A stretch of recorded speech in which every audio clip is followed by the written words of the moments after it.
mbese birakwiriye gusenga Yesu? Iyo niyo nsanganyamatsiko yacu y'uyu munsi. Igihe Yesu yasengaga Data wa twese uri mu ijuru, umwami w'ijuru n'isi, yadusigiye urugero twagombye gukurikiza. Ese wari uzi ko Yesu nawe yigize gusenga? Yagarutse ku isengesho rigaragaza ko yubaha Data wa twese. Mu butumwa bwiza bwanditswe na Matayo igice cyaho cya 11 umurongo wa 25 kugera 26 dusoma ngo, muri iyo minsi Yesu aravuga ati, ndagushimira Data, mwami w'ijuru n'isi, kuko wahishe ibyo abanyabwenge n'abahanga ukabihishurira abana bato. Tugiye kurebera hamwe ibyo bamwe mu banyabwenge ba none cyangwa se no mu gihe cyahise uburyo bafataga Yesu. Abanyabwenge bemezaga ko Yesu Kristo ari we Mana, nta yindi Mana ibaho. Kimwe na bamwe mu madini avuga ko ari aya Gikristo, nayo niko yemera. Ese nawe niko ubyemera? Dore icyo baheraho. Bifashisha zimwe mu nyandiko z'ibyanditswe, ariko bakirengagiza nkana icyo izo nyandiko zerekezaho. Urugero, mu butumwa bwiza bwanditswe na Yohana igice cyaho cya mbere umurongo waho wa mbere kugera 3 dusoma ngo, mbere na mbere hariho Jambo, Jambo uwo yahoranye n'Imana, kandi Jambo yari Imana. Uwo wahoranye n'Imana ibintu byose niwe wabiremye.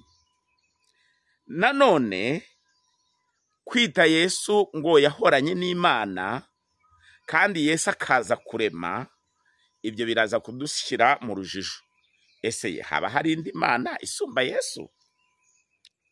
Nanone bagaruka ku nyandiko Pawulo yanditse iboneka muri Timoteyo wa mbere igice cyaho cya 3 kugera umurongo wa 16. Timoteyo wa mbere igice cyaho cya 3 umurongo waho wa 16 dusoma ngo, so gushidikanya ubwiru bw'Imana burakomeye cyane. Imana kwerekanwa ifite umubiri, ikagaragara ko ari umukiranutsi mu mwuka, ikabonwa n'abamarayika, ikamamazwa mu banyamahanga, ikizerwa mu isi, ikazamurwa, igahabwa ubwiza. Ese usomye iri somo ntirikwereka ko yazamutse igahabwa iki? Igahabwa ubwiza. Ni iyihe Mana yahaye Yesu ubwiza?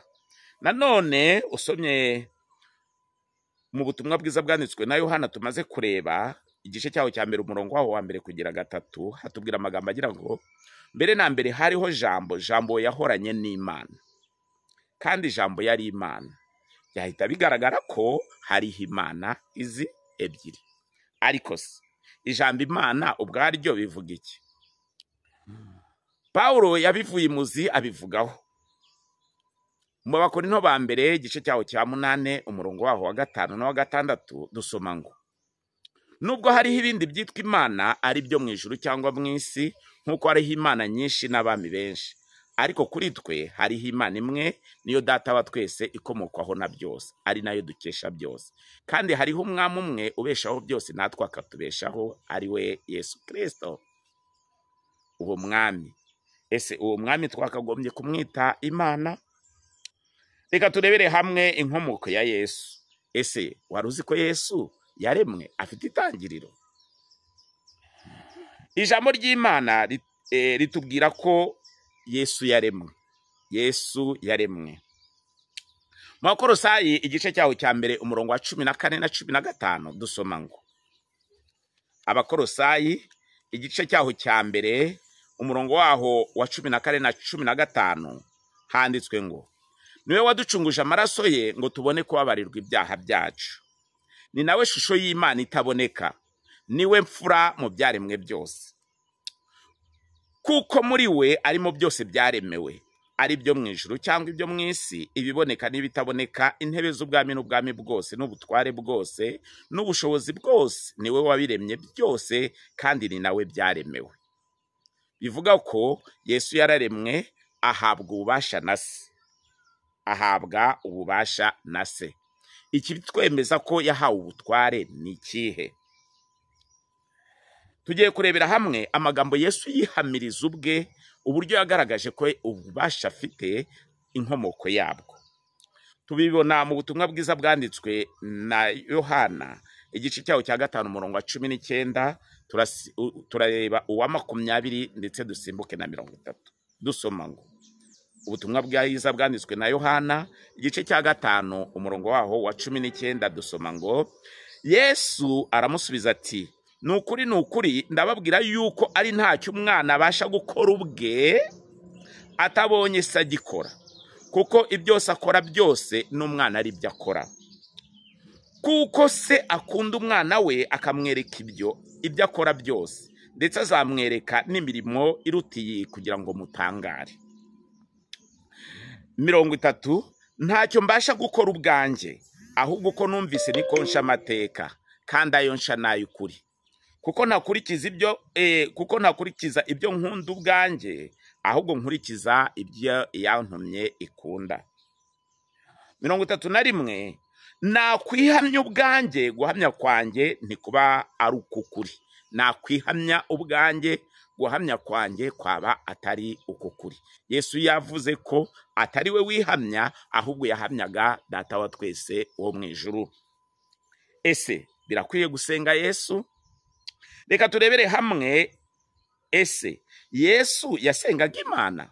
Yego rwose, kimwe nkawe, kimwe nk'abamarayika, na Yesu yasengaga Imana. Mu butumwa bwiza bwanditswe na Yohana igice cya 20 umurongo wa 17, dusoma ngo Yesu arababwira ati, ntunkoreho kuko ntarazamuka ngo njye kwa Data, ahubwo jya kubwira bene Data yuko nzamutse ngiye kwa Data ari we so, kandi ku Mana yanjye ariyo Mana yanyu. Yesu yemeraga ko Data wa twese wo mu ijuru ari Imana ye, ari nayo Mana yacu. Nawe wubaha ko Yesu atigeze avuga ko bakwiriye kumusenga? Nanone Yesu ntiyigeze yigereranya n'Imana mu nyandiko ze zose, kuko yarayarenze yivugira ko samuruta. Mu butumwa bwiza bwanditswe na Yohana igice cya 14 umurongo waho wa 28, handitswe ngo mwumvise ko nababwiye nti ndagenda kandi nzagarukaho muri. Yabaga mwankundaga, mwamunejejwe nuko njya kwa Data, kuko Data anduta. Yesu nta na rimwe yigize yiha icyubahiro yishyira hejuru, ahubwo yavugaga ko se amuruta. Byumvikana ko Yesu cyangwa se gusenga kwa Yesu ari ikimenyetso kigaragaza ko se amuruta. Yabikoze ubwo yarageze ahakomeye mu joro rya nyuma ry'ubuzima bwe hano ku isi, yarasenze. Ese yasenze nde? Mu butumwa bwiza bwanditswe na Mariko igice cya 14 umurongo wa 32 kugera 36, dusoma ngo bagera hitwa Igetsimani, maze abwira abigishwa be ati, nimube mwicaye hano mbanze nsenge. Ajyana Petero na Yakobo na Yohana, atangira kumirwa no guhagarika umutima cyane. Arababwira ati, umutima wanjye ufite agahinda kenshi kenda kunyica, mugume hano mube maso. Umurongo wa 35, yigira imbere ho gato, yubama hasi arasenga ngo niba bishoboka icyo gihe kimurenge. Ati, Aba Data, byose biragushobokera, undenze iki gikombe, ariko bye kuba uko njyeweho shaka, ahubwo bibe uko wowe ushaka. Yesu ntiyikomaga mu gatuza ngo agaragaze icyubahiro yahawe na se, ahubwo yagaragazaga ko se ari we ufite ububasha, ari we ufite ubushobozi bwo gukora byose. Byumvikana neza ko niba dukunda Yesu, dukwiriye kugera ikirenge mu cye dusenga Imana Data wa twese. Yabivuze muri Yohana wa mbere igice cya 2 umurongo waho wa 6, yagize ati, kuko uvuga ko ahora muri we akwiriye nawe kugenda nk'uko yagendaga. Kuko uvuga ko ahora muri we akwiriye nawe kugenda nk'uko yagendaga. Ese nawe ugenda nka Yesu? Nanone Yesu ntiyahwemye kwigisha abantu gusenga, yerekana ko Data wa twese ari ukwiriye gusengwa. yabivuze muri Matayo igice cyaho cya 6 umurongo